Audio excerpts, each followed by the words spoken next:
ये नज़ारा है बड़ौदा के पास में डेडिकेटेड फ्रेट कॉरिडोर पर चल रहे काम का। यहाँ पर नारियल फोड़कर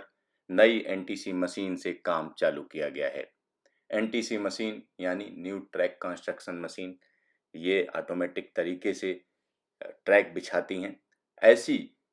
कई मशीनें इस समय डेडिकेटेड फ्रेट कॉरिडोर पर जोरदार तरीके से काम कर रही हैं। अगर वेस्टर्न डेडिकेटेड फ्रेट कॉरिडोर की बात करें तो पालनपुर से आगे की मुंबई तक ये काम चल रहा है और इस काम में तेजी लाने के लिए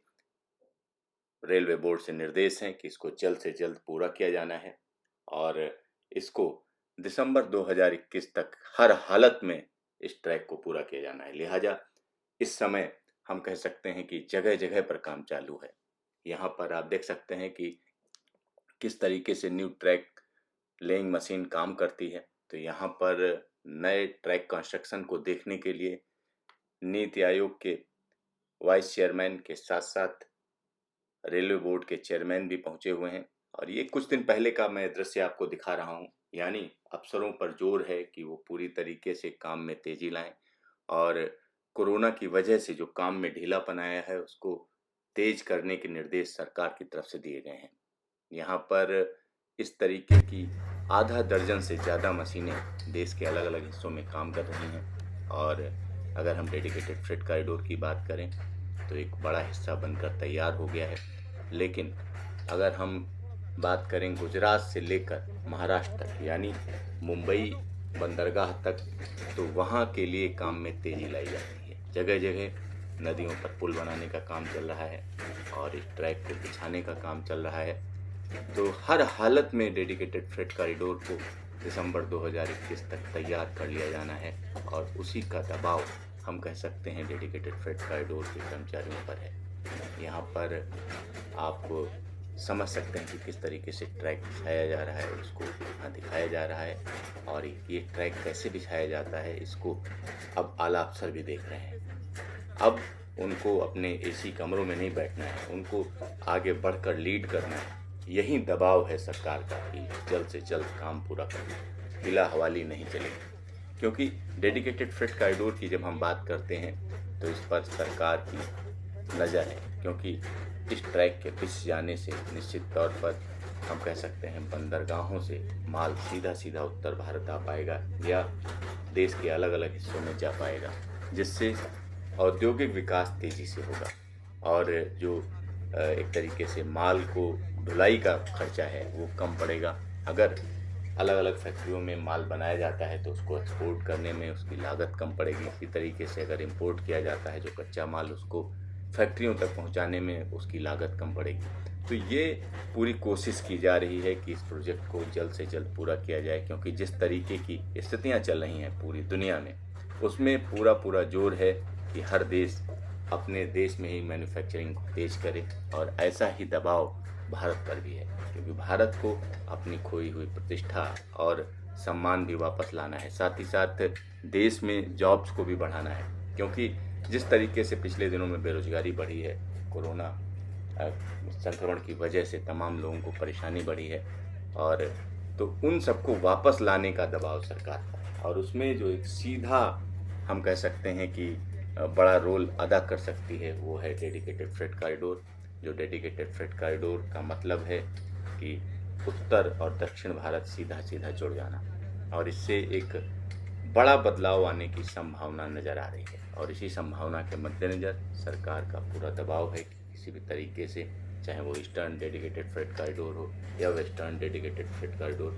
उन दोनों का काम जल्द से जल्द पूरा किया जाए। और इसके लिए सरकार ने टारगेट भी दे दिया है, दिसंबर 2021 तक हर हालत में इन दोनों डेडिकेटेड फ्रेट कॉरिडोर को पूरा किया जाना है। तो यहाँ इसी वजह से हम कह सकते हैं कि कोरोना संक्रमण के बावजूद देश के अलग अलग हिस्सों में पूरी कोशिश की जा रही है कि इस काम में तेज़ी लाई जाए। और ये मशीन किस तरीके की होती है, कितनी लंबी होती है, इसका अंदाज़ा आप यहाँ से लगा सकते हैं कि इस मशीन की जो मिनिमम लंबाई आप समझ लीजिए 300 मीटर के आसपास होती है और इस पर जो कंक्रीट स्लीपर लदे हुए हैं, एक बार में 2600 स्लीपर लादे जाते हैं और एक शिफ्ट में इससे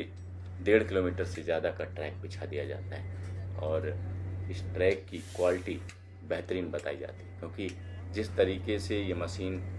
एक सिस्टमेटिक ढंग से आगे बढ़कर ट्रैक डालती है, ट्रैक डालकर उसी पर चलती है, यानी उसी पर आगे जाती है। तो यहाँ उसी ट्रैक को आप देख सकते हैं कि किस तरीके से बिछा हुआ है और उस पर मशीन खड़ी हुई है, और ये मशीन बड़े धीरे धीरे आगे बढ़ती चली जाती है, यानी 10 घंटे में तकरीबन 1.5 किलोमीटर से ज़्यादा का ट्रैक लेइंग का काम पूरा कर लिया जाता है। और इसमें जो रेल लादी जाती है, यानी इस पर जो रेल पटरी लदी होती है वो 260 मीटर लंबी होती है और जो काफ़ी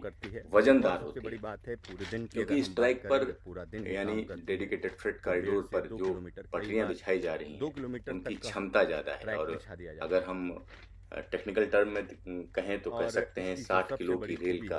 इस पर जो है बिछाया जा रहा है, 60 किलो की रेल को बिछाया जा रहा है। और ये इसलिए बिछाया जा रहा है क्योंकि इस पर ज़्यादा माल लेकर डबल डेकर गाड़ियाँ चलेंगी और उसके लिए मजबूत ट्रैक के साथ ही साथ 260 मीटर लंबी पटरी का फायदा ये होता है कि इसमें जगह जगह वेल्डिंग नहीं करनी पड़ती है। वेल्डिंग न करने की वजह से एक फायदा ये रहता है, कम वेल्डिंग होने से ट्रैक मजबूत रहता है। को आप देख सकते तो जो एवरेज स्पीड है मालगाड़ियों की, जो इस समय अगर हम देखें तो भारत में 25 किलोमीटर प्रति घंटे की रफ्तार की एवरेज स्पीड है, उस स्पीड को बढ़ाया जाना है, उस स्पीड को 100 किलोमीटर प्रति घंटे की रफ्तार पर लाया जाना है। और एक मोटा अंदाजा है कि जब ये ट्रैक चल पड़ेगा, यानी इस ट्रैक पर जब गाड़ियां चलने लगेंगी तो उनकी रफ्तार ज़्यादा होगी। साथ ही साथ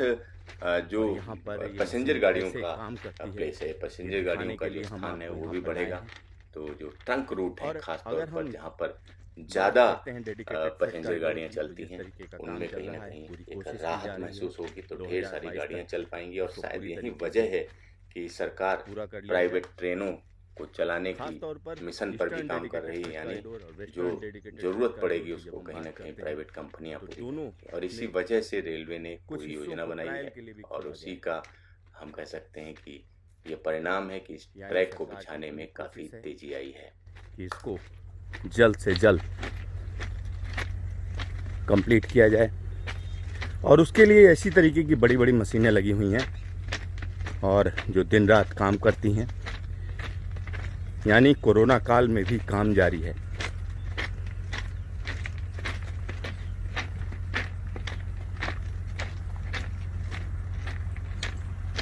ईस्टर्न डेडिकेटेड फ्रेट कॉरिडोर हो या वेस्टर्न डेडिकेटेड फ्रेट कॉरिडोर, दोनों का लक्ष्य ये है कि अगर बंदरगाहों पर जब सामान उतरे तो उत्तर भारत तक पहुंचने में, यानी देश के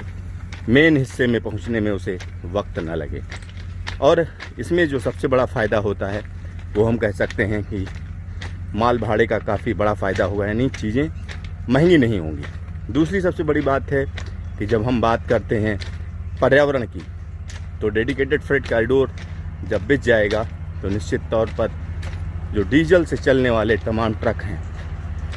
जो माल इस समय ढोते हैं, उनमें काफ़ी कमी आएगी और एक बड़ा हिस्सा ऐसा कहा जाता है डेडिकेटेड फ्रेट कॉरिडोर की तरफ जाएगा। और डेडिकेटेड फ्रेट कॉरिडोर की तरफ जब ये हिस्सा जाएगा तो निश्चित तौर पर कहा जा सकता है कि पर्यावरण की रक्षा होगी, सुरक्षा होगी। तो उसके लिए हम कह सकते हैं यहाँ पर ज़बरदस्त काम किया जा रहा है।